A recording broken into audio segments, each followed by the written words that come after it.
जो राम को लाए हैं हम उनको लाएंगे, जो राम को लाए हैं हम उनको लाएंगे।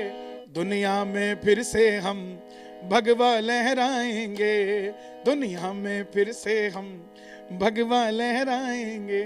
भांति भांति के व्यंजन रख कर प्रभु को भोग लगाओ, मुग्ध मगन हो नृत्य करो तुम लेकर राम का नाम। अवध में आए हैं श्री राम, भवन में आए हैं श्री राम, भवन में आए हैं श्री राम, अवध में आए हैं श्री राम। हमारे साथ एक ऐसे व्यक्ति हैं जिन्होंने भजनों के द्वारा गाकर जो है पूरी यूं कहें कि कायनात को जो है वो मंत्र मुक्त कर दिया है। और अब जिस तरह से जो प्राण प्रतिष्ठा होने जा रही है तो उसके लिए भी उन्होंने अलग अलग तरह के कई भजन गाए हैं और उनका नाम है कन्हैया मित्तल जी। वो हमारे साथ हैं। आपने अपनी गायकी से, अपने भजनों से जो रामलला की प्राण प्रतिष्ठा होने जा रही है इसको अलग ही रूप दे दिया है।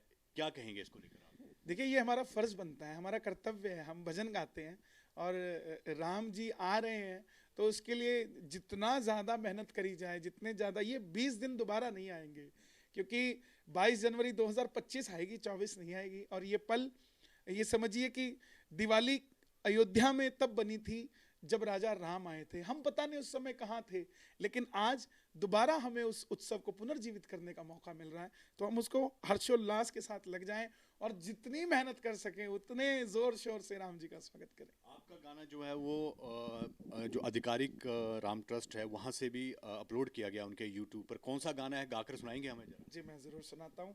और मेरा सौभाग्य, पहला भजन ही उन्होंने अपने ऑफिशियल यूट्यूब पर हमारा रिलीज किया है। मिट्टी से चौका लिपो तुम, वंदनवार सजाओ, भांति भांति के व्यंजन रख कर प्रभु को भोग लगाओ, मुग्ध मगन हो नृत्य करो तुम लेकर राम का नाम। अवध में आए हैं श्री राम, भवन में आए हैं श्री राम, भवन में आए हैं श्री राम, अवध में आए हैं श्री राम। जिस तरह से न्योता मिला है, कब जा रहे हैं आप और कौन कौन से भजन हैं, कौन से आने वाले आपके भजन हैं जो श्री राम प्रभु को जो है समर्पित हों? मैं 18 तारीख को अयोध्या रहूँगा। अयोध्या जी में हमारा कार्यक्रम भी है। परम पूज्य रामभद्राचार्य जी के अमृत महोत्सव में हम पहुंच रहे हैं और उसके बाद 4-5 दिन हमारा प्लान है। हम अयोध्या जी रुकेंगे, बाकी राम जी की मर्जी के बगैर तो एक सेकंड भी अयोध्या में कोई नहीं रुक सकता। तो 22 तारीख को के लिए हमें न्योता है, उसके लिए ऑफिशियली 21 तारीख को भी हमें पहुंचना है।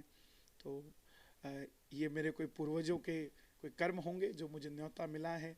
मेरी इस छोटी सी उम्र में मुझे राजा राम के वो दर्शन करने का मौका मिल रहा है। मैं अभिभूत हूँ और धन्यवादी हूँ उन लोगों का जिन्होंने ये समझा कि हाँ, मैं भी इस लायक हूँ। आप खुश हैं? क्या पहले भी आप अयोध्या गए हैं इससे पहले न्योता मिलने से? मेरी राम जी से यही कमिटमेंट थी कि जब आप सजेंगे तब हम आएंगे, और ये कमिटमेंट पूरा होने जा रहा है। 22 जनवरी को राम जी सज रहे हैं और हम उनके दर्शन करने के लिए। कोई एक और गाना जो है वो आप गा के सुनाएंगे जी। अयोध्या सज गई है सरकार, अयोध्या सज गई है सरकार, अब ना देर लगाओ राम जी, सिंहासन तैयार, अयोध्या सज गई है सरकार। कितने दुखड़े झेले राम जी, तंबू में थे अकेले राम जी, तब थी फैजाबाद अयोध्या, अब तुमसे आबाद अयोध्या। सारा भारत मिलने तुमसे आया आपके द्वार, अयोध्या सज गई है सरकार।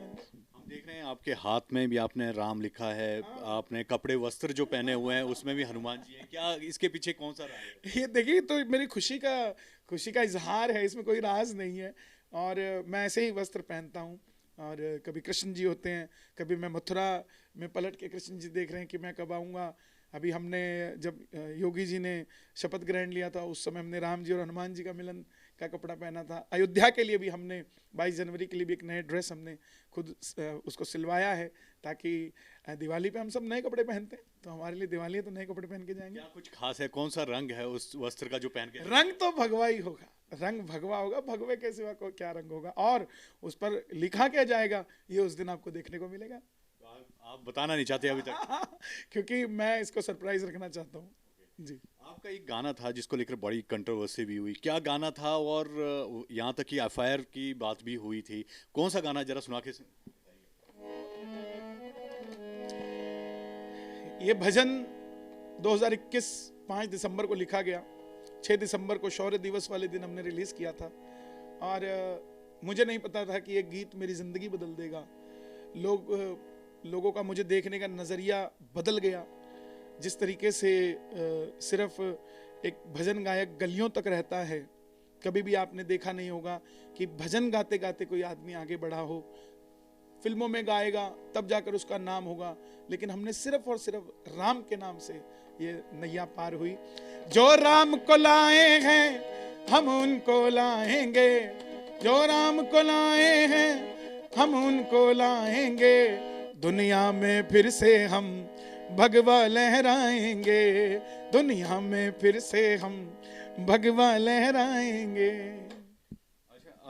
जिस तरह से अगर आप बात कर रहे हैं कि ये पूरा जो आने वाले आपके और भी गाने हैं, कौन कौन से गाने जो हैं आपके आने वाले हैं और कब तक वो आ जाएंगे? देखिए 22 जनवरी से पहले लगभग 5-7 भजन और आएंगे, और बहुत ग्रैंड भजन हमने तैयार किए हैं, जिनमें भगवाधारी छा गए, राम तंबू से महलों में आ गए, और राम आए हैं वो भी आ रहा है, और अभी हमने ये अयोध्या सज गई है सरकार अभी रिलीज़ किया है।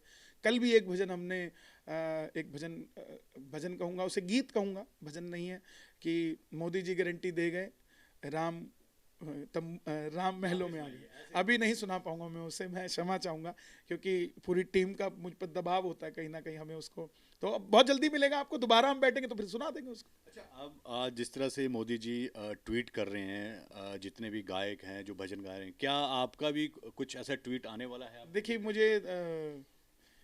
मुझे लगता नहीं मैं इस काबिल हूँ कि वो मेरा ट्वीट करे, लेकिन अगर वो करते हैं तो मैं अपने आप को सौभाग्यशाली समझता हूँ। और राम जी का भजन गाया है साहब, मोदी जी ने तो हर दिल में ट्वीट कर दिया राम जी का, और जन जन के दिल में राम की भावना जगाई है। तो अगर होता है तो मुझे लगता है कि मुझे राष्ट्रपति अवार्ड मिला एक तरह से, क्योंकि प्रधानमंत्री हमारे देश के बिना सुने कोई चीज़ को ट्वीट नहीं करेंगे, वो पहले सुनेंगे हमारा भजन फिर ट्वीट करेंगे, तो हमारे लिए बहुत सौभाग्यशाली। तो ये थे भजन गायक कन्हैया मित्तल, और जिनका कहना है कि ये प्रभु की ही माया है कि देखिए आज तक वो अयोध्या नहीं गए हैं, और जब जा रहे हैं तो पूरा राम मंदिर वहाँ पर सज रहा है, प्राण प्रतिष्ठा हो रही है, और खासकर उन्हें उसके लिए भी न्योता मिला है। वीडियो जर्नलिस्ट सचिन के साथ विशाल ठाकुर, न्यूज़ नेशन, चंडीगढ़।